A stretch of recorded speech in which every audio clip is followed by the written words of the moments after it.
Ang kwento ay umiikot sa isang babae na ang pangalan ay AG na dahil sa kanyang itsura ay tinutukso at binubuli ng kanyang mga kaklase na sina Haniul at Sihi at nakakaramdam ng matinding pag-iisa. Sa kabila nito, nagagawa niyang mamuhay ng isang ganap na magkaibang buhay online upang gaman ang kanyang pakiramdam. Nag-a-apply siya ng makeup, kumukuha ng ilang larawan, ini-edit ang mga ito, at ipinopost sa kanyang Instagram account, kung saan mayroon siyang halos 800,000 tapat na tagasunod na labis siyang pinahahalagahan. Nagsimula na rin siyang kumita ng pera online sa pamamagitan ng mga advertisement dahil sa kanyang napakalaking following at ginagamit niya ang perang yun upang bumili ng makeup at iba pang mga gamit. Isang araw, habang mag-isa siyang kumakain ng kanyang tanghalian, may isang kaklase na sumama sa kanya. Ang pangalan ng lalaki ay Jin Sung. Siya rin ay palaging nag-iisa sa paaralan, ngunit yun ay dahil lamang ayaw niyang makipag-usap kaninuman kahit na siya ay medyo sikat. Habang kumakain, nabulunan siya at sinimula ni Ajin na tapikin ang kanyang likod. Hiniling niya kay Ajin na huminto dahil nasasaktan siya, at matapos tingnan ang kanyang mukha, sinimulan niya itong purihin at ikinumpara sa isang magandang babaeng Korean lead actress. Gayunpaman, hindi siya naniwala dahil sa lahat ng insecurities na nabuo niya tungkol sa kanyang sarili, ngunit tunay na maganda ang tingin ni Jin Sung sa kanya. Pag-uwi niya sa bahay, nakatanggap siya ng mensahe mula kay Jin Sung na inaanyayahan siyang lumabas at magtanghalian kasama siya kinabukasan ng umaga. Sa restaurant, nang dumating ang pagkain, labis siyang natuwa at sinimulan niyang kumuha ng mga larawan ng may matinding kasiglahan.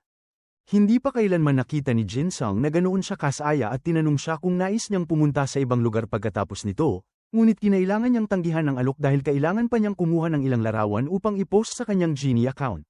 Napapansin na ng kanyang mga tagasunod na hindi siya kailanman lumalabas. Matapos silang maghiwalay ni Jin Sung, nagsimula siyang kumuha ng ilang larawan sa isang cafe, at matapos i-edit ang mga ito, ipinost niya ang mga larawan sa kanyang Instagram upang patahimikin ang kanyang mga hater. Gayunpaman, makalipas ang ilang minuto, nakatanggap siya ng mensahe mula sa isang random na tao sa Instagram na nagsasabing nakita siya nito kanina at ibang-iba raw ang kanyang itsura sa personal.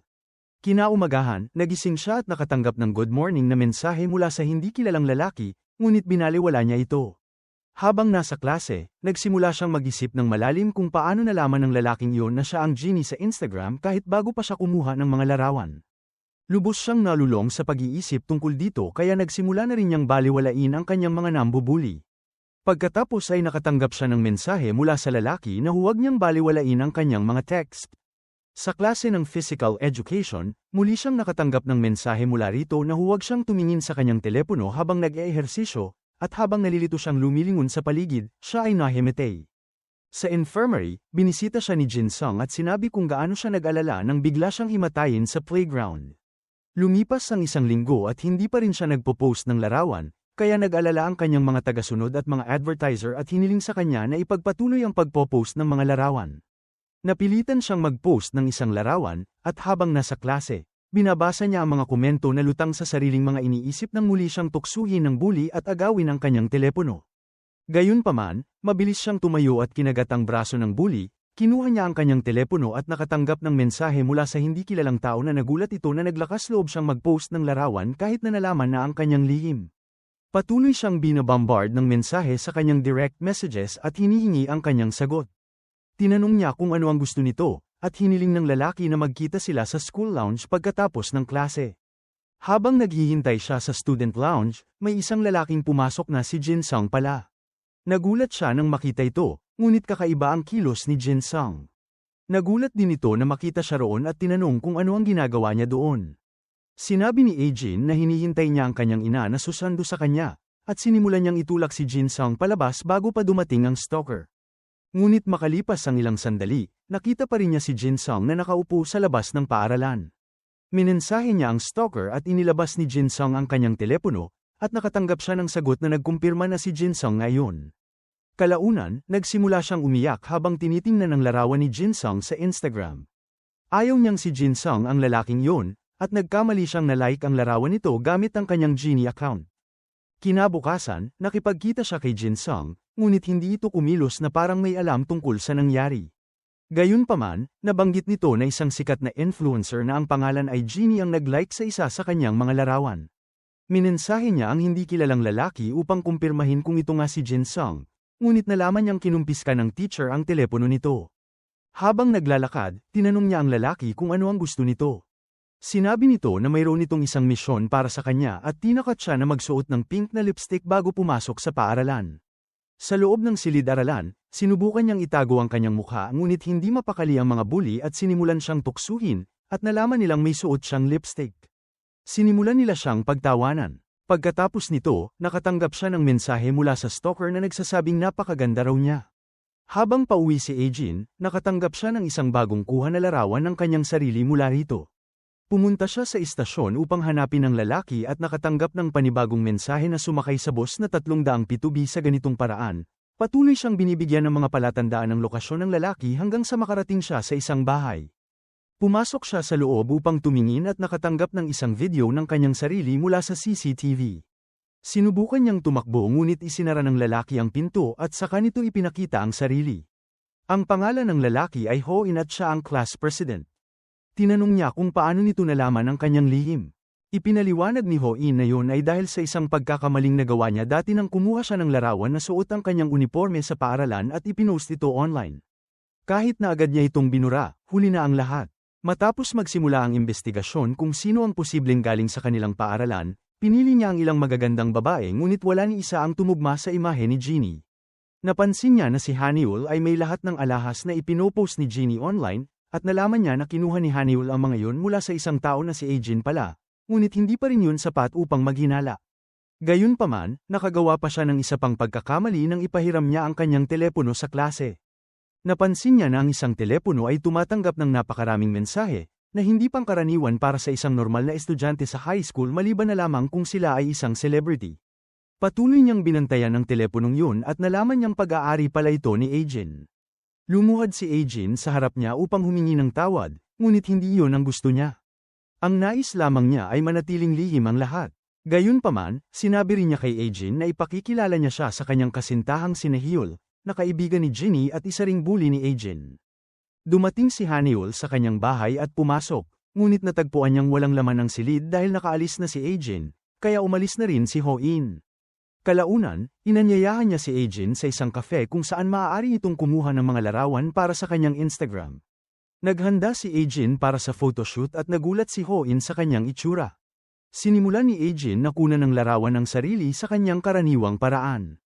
Habang ini-edit niya ang kanyang mga larawan, sinimulan siyang titigan ni Ho-in at sinabi na hindi na niya kailangang i-edit ang larawan upang magmukhang maganda dahil sapat na raw ang kanyang ganda. Nagulat si Aejin sa sinabi niya. Pagkatapos nito, nakatanggap siya ng mensahe mula kay Haniul na nalulungkot dahil tila iniiwasan na siya ni Ho-in kamakailan at nalilito kung gusto pa ba siya nito o hindi, at sinubukan ni Aejin na aliwin siya. Makalipas ang ilang sandali, nakatanggap si Aejin ng mensahe mula kay Jin-sung. Naging mausisa ito kung bakit nilike ni Jeannie ang kanyang larawan noon at ipinahayag din ito ang kagustuhan na mapalapit kay Jeannie, na siyang ikinaiyak ni Aejin. Upang subukan kung iba siya sa lahat ng ibang lalaki, hiniling niya kay Jin-sung na magpadala ng isang malaswang video ng kanyang sarili. Sa loob-loob niya, umaasa siyang tatanggi ito at tatawagin si Jeannie na kakaiba, ngunit ipinadala pa rin ni Jin-sung ang video kay Jeannie, na nagpatunay na hindi rin siya naiiba sa ibang mga lalaki, ngunit hindi pa rin pinanood ni Aejin ang video. Kalaunan sa klase, lahat ay lumabas upang magtanghalian at nanatili si Aejin sa silid-aralan. Nakatawag at nakapagpadala ng mensahe si Jin-sung na hinihiling na pumunta siya sa rooftop upang sabay silang magtanghalian, ngunit binaliwala niya ito. Pagkatapos, pumasok si Jin-sung sa silid-aralan upang makita siya, ngunit galit si Aejin at muli niya itong binaliwala kaya umalis na lamang si Jin-sung. Pagkatapos ng klase, hinarap siya ni Jin-sung at tinanong kung bakit siya nito iniiwasan, ngunit patuloy lamang siyang naglakad.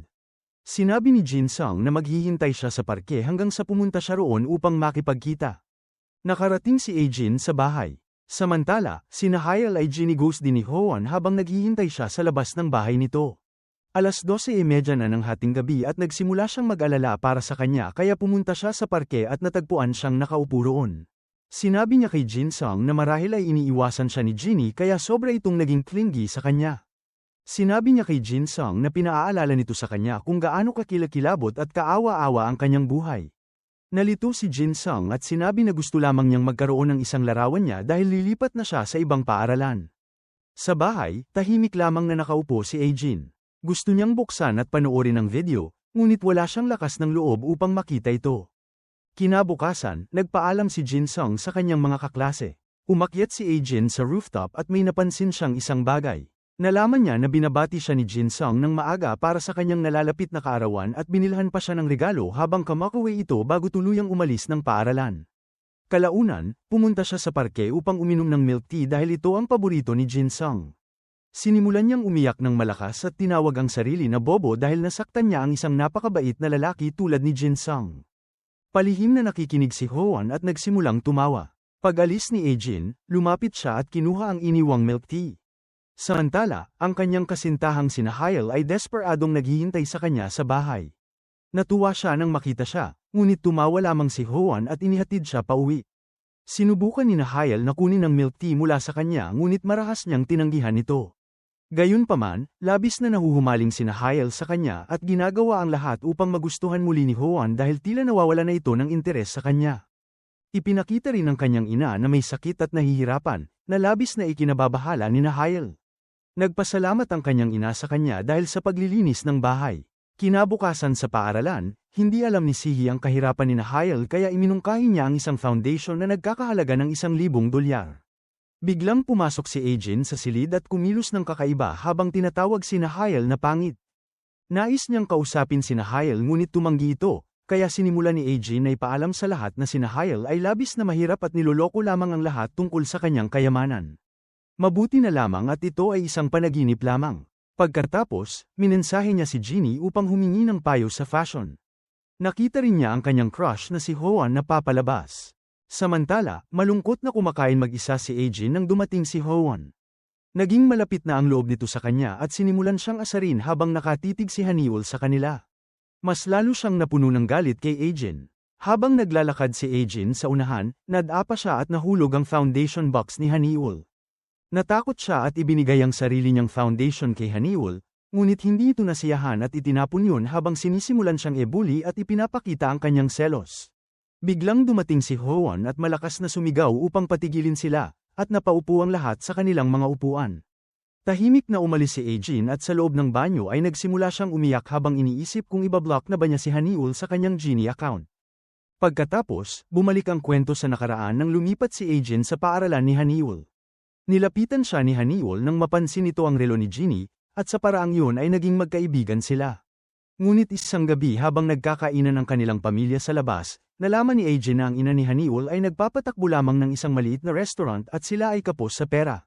Nakiusap si Haniul na huwag niyang ipaalam ito sa sinuman sa paaralan at nangako si Jin na iingatan ang lihim. Gayunpaman, hindi matanggap ni Sihi ang kanilang pagkakaibigan at pinukaw niya si Haniul sa pagsasabing si Jin ay nagpapakalat ng tsismis tungkol sa kanyang ina. Nagalit si Haniul kay Jin at mula noon ay sinimulan na niya itong ebuli. Hindi nagawang i-block ni Jin si Haniul kaya deactivate na lamang niya ang kanyang Genie account. Matapos ang pag-deactivate ng account, nagsimulang kumalat ang mga kakaibang tsismis tungkol sa kanya. Isang araw, habang malapit na niyang tuluyang burahin ang account, may isang bagong estudyante ang lumipat sa kanilang klase na kamukhang kamukha ni Jeannie. Dahil dito, kinansela ni Jin ang pagbura ng kanyang account. Ang pangalan ng bagong estudyante ay Minjin. Dahil sa kanyang itsura, napagkakamalan siya ng mga tao bilang si Jeannie.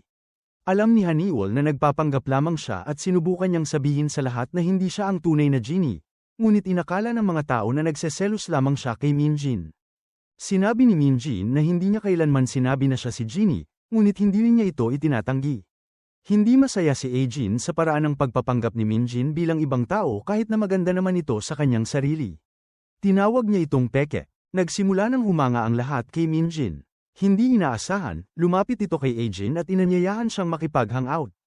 Matapos kunin ang kanyang numero, pinuri siya ni Minjin sa harap ng lahat at sinabing maganda ang kanyang mga mata. Nalito si Jin kung bakit siya biglang pinuri at inisip niyang baka sarkastiko lamang ito. Gayunpaman, iniisip din ni Hoan na maganda ang mga mata ni Jin. Nais din niyang malaman ang dahilan kung bakit deactivate ni Jin ang kanyang account, at sinabi niya na yun ay dahil sa dalawang mukhang si Haniul. Ipinaalala niya kay Jin na lumitaw lamang si Minjin nang deactivate niya ang Genie account, at kung tuluyan niyang buburahin ang account na yun ngayon, ang peking Genie ay magiging tunay na Genie at hindi na mapapatunayan ni Jin ang katotohanan. Pagkatapos ay nakatanggap si Hoan ng tawag mula kay Haniul. Ngunit sinabi niyang tumawag na lamang ito sa ibang oras dahil may kasama siya. Nagselos si Haniul at agad na pumunta sa bahay ni Hoan ngunit natagpuan siyang mag-isa. Tinanong niya kung may kasama ba itong babae at kinumpirma niya yun. Pinaghinalaan ni Haniwol na si Aejin ang babae, ngunit hindi siya binigyan ng pansin ni Hoan kaya umalis na lamang siya. Samantala, dumating si Aejin sa bahay ni Minjin at natagpuan ang iba pang mga kaklase nila roon, kabilang ang bully na si Sihi. Nagulat si Minjin na hindi pala nagkakasundo ang mga taong ito bago siya dumating, ngunit nalaman niyang ang mga babaeng yun ay binabully ni Sihi. Si Sihi naman ay sinimulang isisi ang lahat kay Haniwol upang magmukha siyang biktima. Nagkaroon ng ideya si Minjin at sinabi na dapat parusahan si Haniwol dahil sa pambubuli nito. Nalito si Aejin kung bakit niya gagawin yun gayong wala naman siyang dahilan, kaya umalis siya. Sinundan siya ni Minjin at ipinaliwanag na siya rin ay nabubuli sa dati niyang paaralan ng isang taong tulad ni Haniwol, kaya niya nasabi yun.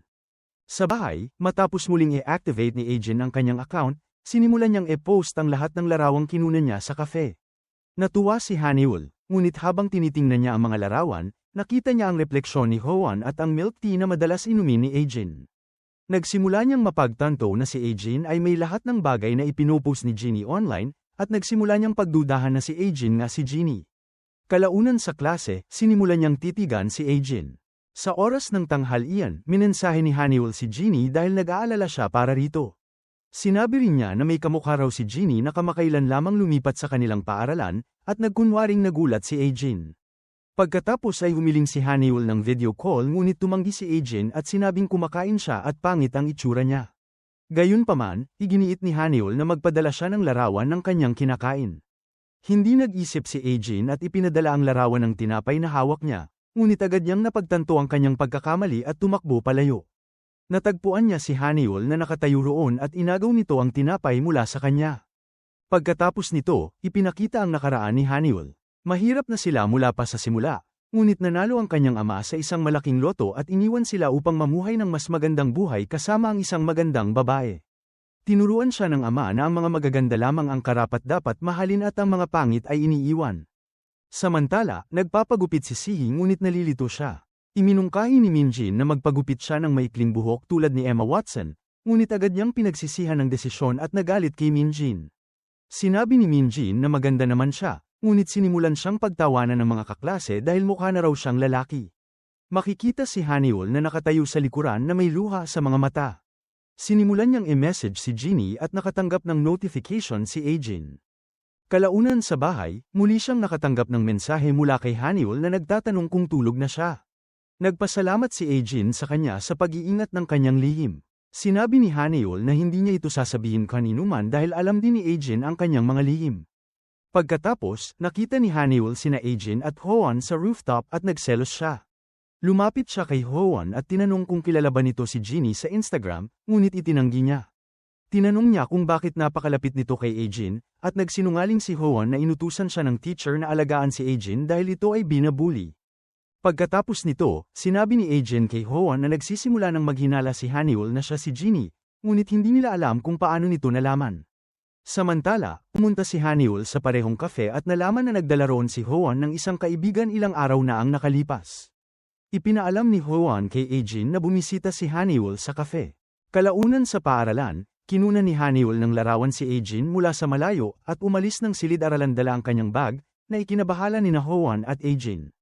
Sinubaybayan nila ang kanyang lokasyon at nalaman nilang bumibisita siya sa dati ng paaralan ni Aejin. Nakita ni Haniwol ang dalawang estudyante mula sa paaralang yun at nagsimulang magtanong kung nag-aral din ba roon si Jeannie, ngunit bigla siyang nakatanggap ng video call mula kay Jeannie at sinagot niya ito. Sina Hoan at Aejin ay gumamit ng computer graphics upang magmukhang si Jeannie si Aejin at pigilan si Haniwol. Gayunpaman, nakatanggap si Aejin ng tawag na nakasir sa graphics, kaya biglang inagaw ni Hoan ang telepono mula sa kanya. Mas lalo tuloy nalito si Haniwol tungkol sa tunay na pagkakakilanlan ni Jeannie. Kalaunan, nakatanggap si Haniwol ng balita mula sa ospital na ang kanyang ina ay isinugod dahil sa cardiac arrest at namatay. Nanatili siyang kalmado, naglakad siya papasok ng ospital sa normal na bilis, nakita ang bangkay ng kanyang ina, at saka lamang tumulo ang kanyang mga luha. Sinabi ng kanyang ama-ama kay Haniwol na maghanda na siya dahil may pupuntahan sila. Sa libing ng kanyang ina, nakaupo si Haniwol sa tabi ng pader. Dumating ang pamilya ni Aejin at marahang niyakap siya ng ina ni Aejin upang aliwin siya bago umalis. Naiwan si Aejin upang makipag-usap kay Haniwol. Ipinakita niya ang kanyang pakikiramay at sinubukang aliwin siya. Sinabi rin niya na hinding-hindi niya isisiwalat ang kanyang lihim kaninuman. Tinanong siya ni Haniul kung siya ba si Ginny, dahil kay Ginny ay hindi niya nasagot ang huling tawag ng kanyang ina. Nasaktan si Aejin at agad siyang umalis. Kinabukasan, nakaupo si Aejin sa rooftop nang lapitan siya ni Hwon. Nalilito siya dahil hindi pumasok si Haniul at hindi rin ito sinasagot ang kanyang mga tawag. Samantala, magkasamang kumakain sina Sihi at Minjin at pinag-uusapan ang pagpaparusa kay Haniul. Nalaman ni Minjin ang insidente ng underwear kung saan minsang tinukso ni Haniul si Aejin matapos itaas ang kanyang palda sa harap ng lahat. Pagkatapos ng klase sa physical education, napansin ni Aejin na nawawala ang kwintas na ibinigay sa kanya ni Jin Sung. Sinabi niya ito kay Hwon at ipinaalam ni Hwon sa teacher habang nakikinig si Sihi. Mabilis na bumalik si Sihi sa silid-aralan upang ipakalat ang balita na may nagnakaw ng bilog na kwintas ni Aejin. Nagsimula silang maghinala kay Haniul dahil may ugali itong kumuha ng mga gamit ng iba. Gayunpaman, mariin niyang itinanggi ang mga paratang. Nagsimulang suruan ni Minjin si Haniul at pilit niyang binuksan ang kamao nito habang mahigpit nitong hawak ang relo ng kanyang ina. Inihagis ni Minjin ang relo, at kinuha yun ni Sihi upang gawing katatawanan. Sinampal ni Haniul si Sihi at nagsimula siyang muling bulihin. Ipinakita ni Minjin ang kwintas na nakuha niya mula sa kanyang bag at sinimulan niyang ipahiya si Haniul sa harap ng lahat, tulad ng ginawa niya noon kay Aejin. Dumating si Hwon at tumingin sa kanya si Haniul, ngunit agad siyang binaliwala nito at umupo. Nagsimula siyang umiyak, ngunit si Aejin, na dumaan din sa parehong karanasan, ay naawa sa kanya. Hinawakan niya ang kanyang kamay at dinala siya sa infirmary upang makapagpahinga. Pagkatapos, binisita niya si Hwon at sinabi na nagkamali siya sa hindi pagsuporta sa kanyang nobya. Sinabi ni Hwon na nararapat lamang yun dahil pareho rin ang naging pagtrato nito sa iba, ngunit iginiit ni Aejin na karapatan niyang kamuhiin o patawarin siya. Ibinahagi rin niya na pumanaw ang kanyang ina kahapon. Pagkatapos ay hinarap niya sina Sihi at Minjin, at tinanong ni Aejin kung paano nalaman ni Minjin na bilog ang kwintas, gayong si Hwon lamang ang kanyang pinagsabihan at hindi niya ito ipinakita kaninuman. Naging interesado si Hwon at lumapit upang tulungan si Aejin. Matapos ang sunod-sunod na tanong, nabunyag si Sihi at sa pagtatangkang iligtas ang sarili, ibinunto niya ang sisi kay Minjin. Sinimulan ni Minjin ang pagpapakita ng peking pag-iyak, sinasabing siya ay may mabuting intensyon para kay Aejin, at sa huli ay isinisi ang lahat kay Sihi upang magmukhang inosente. Nawala ng kontrol si Sihi habang pilit niyang ipinapaliwanag na si Minjin ang tunay na may kasalanan, ngunit walang naniwala at tinitigan lamang siya ng lahat. Sa wakas, kinuha niya ang fire extinguisher at inispray ito sa lahat. Kalaunan, ibinalik ni Aejin ang mga libro sa bag ni Haniul.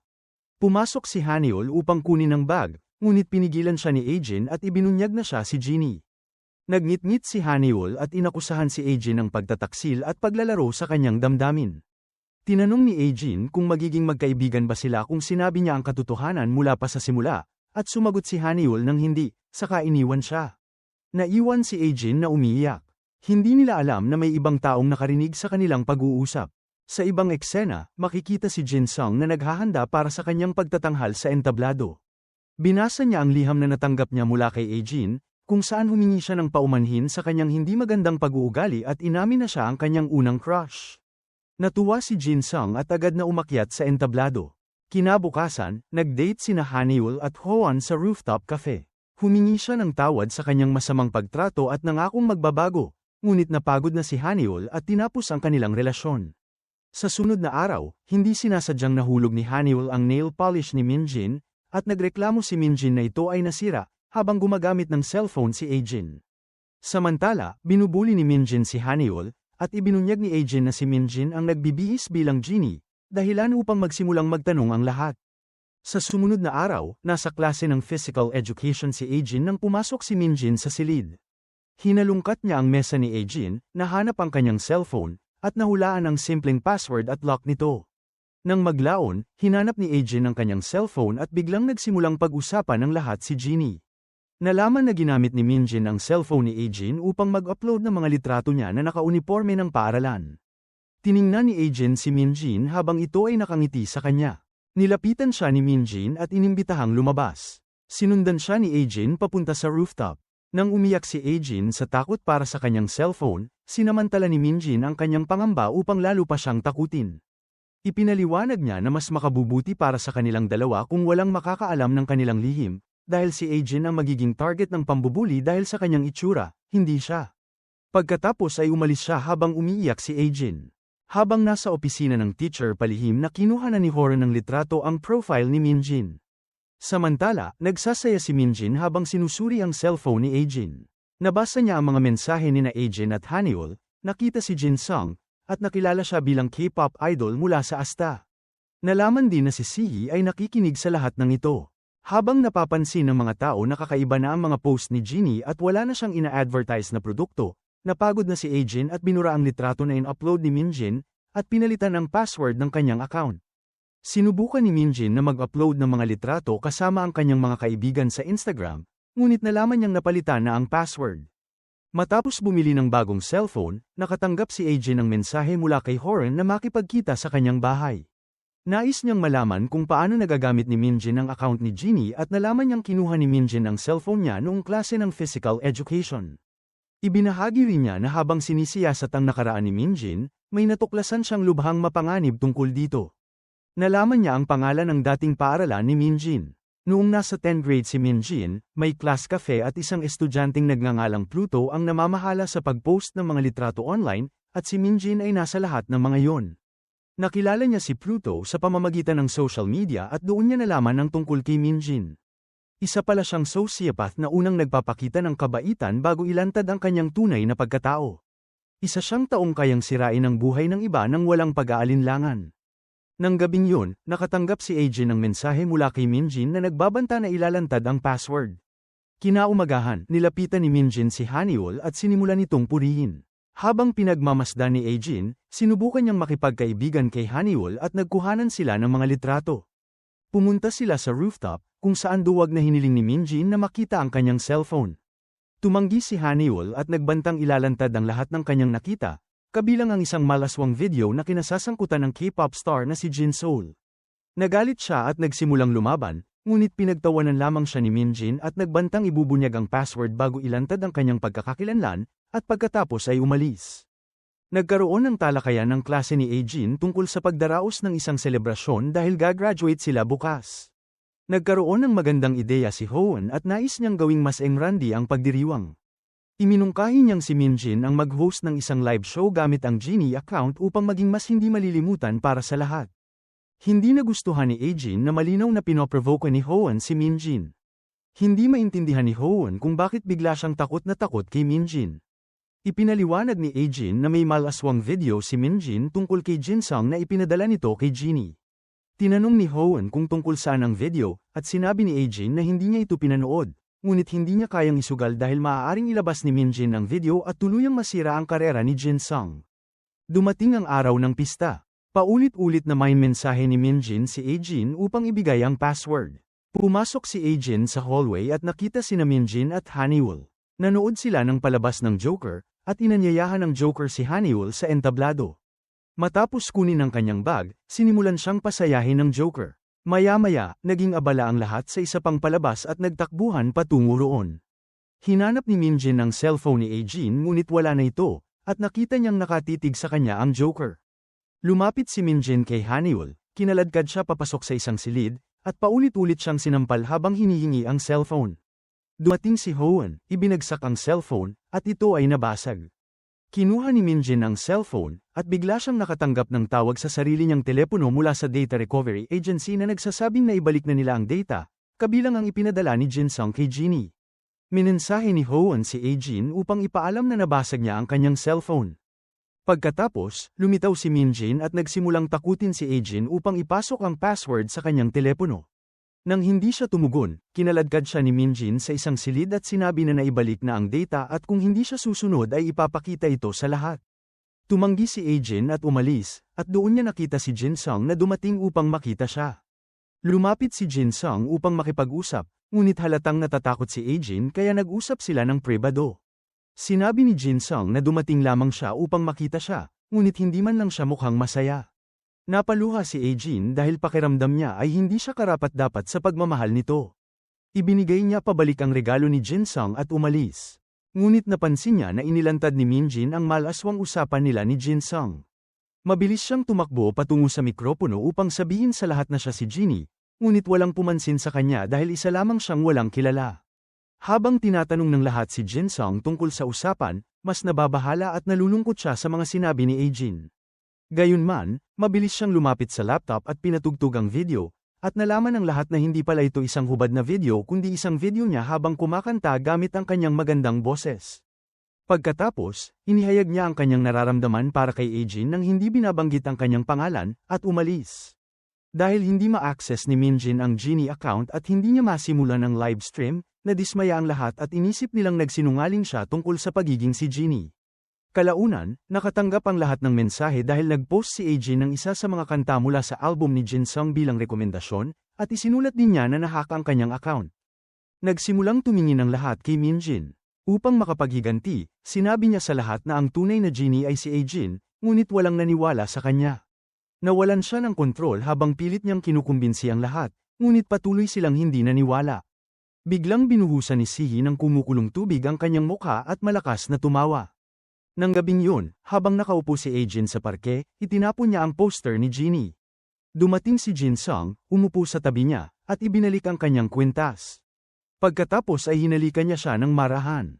Samantala, tinawagan ni Hoan si Hanyul sa istasyon upang ipaalam na nais niya itong makipagkita. Pagdating sa tirahan ni Hanyul, inalok niya siya ng tsaa. Sinimulan ni Hoan na habarin ang kanyang damit at salamin, na ikinagulat ni Hanyul. Ipinakita niya ang kanyang peklat na nakuha niya noong siya ay bata pa dahil sa isang malaking sunog kung saan namatay ang kanyang mga magulang at siya lamang ang nakaligtas. Ang pangyayaring yun ay nagdulot sa kanya ng matinding trauma at nahirapan siyang magbukas ng damdamin sa ibang tao. Nang marinig ito, mabilis siyang niyakap ni Hanyul. Pagkatapos, binisita ni Hanyul ang bahay ni Ajin at muli silang naging magkaibigan. Pagod na si Ajin sa pagpapanggap bilang ibang tao para lamang sa mga papuri at likes. Pinalitan niya ang pangalan mula Genie patungo sa kanyang tunay na pangalan at nag-post ng totoong litrato ng kanyang sarili. Dahil dito, biglang bumaba ang bilang ng kanyang mga tagasunod hanggang sa maging isang digit at nakatanggap siya ng maraming mapanirang komento. Gayunpaman, masaya pa rin siya at tinanggap na ayos lang ang maging hindi perpekto. Akagagalat kung marinig ang inyong mga opinyon sa comment section tungkol sa pambubuli at kung katanggap-tanggap bang sundan ang halimbawa ni Ajin upang makuha ang pagmamahal ng iba. Maraming salamat po sa patuloy na pagsuporta sa Nilagang Mani. Hanggang sa muli. Kung nagustuhan mo ang aral sa istorya na to, huwag kalimutang mag-subscribe sa channel at pindutin ang notification bell para lagi kayong updated sa mga susunod nating uploads.